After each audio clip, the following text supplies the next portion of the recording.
चला तर मंडळी, पालकची मस्त छान चटपटीत भाजी बनवूया. तर पालक निवडून कट करून 2 ते 3 वेळा धुवून घेतलं. त्यानंतर कढईमध्ये तेल गरम करून जिरे, मोहरी, कढीपत्ता आणि आलं लसूण पेस्ट ॲड केली. थोड्या वेळासाठी आलं लसूण पेस्ट परतून घेतली. त्यानंतर त्यामध्ये मध्यम आकाराचे 2 कांदे बारीक चिरून मी ॲड केले. कांदाही छान गोल्डन होईपर्यंत भाजून घेतल्यानंतर एक मध्यम आकाराचा बटाटा कट करून तोही छान भाजून घेतला. त्यानंतर त्यामध्ये टोमॅटो ॲड करायचे. टोमॅटो पटकन शिजला जावा यासाठी यामध्ये थोडंफार आपल्याला मीठ ॲड करायचं आहे.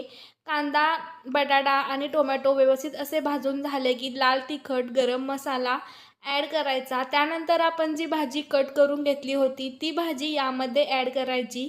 सर्व भाज्या व्यवस्थित अशा मिक्स करून झाल्या की कसुरी मेथी थोडीफार क्रश करून यावरती घालायची. अगदी थोड्याफार पाण्यामध्ये छान अशी चवदार भाजी तयार होते.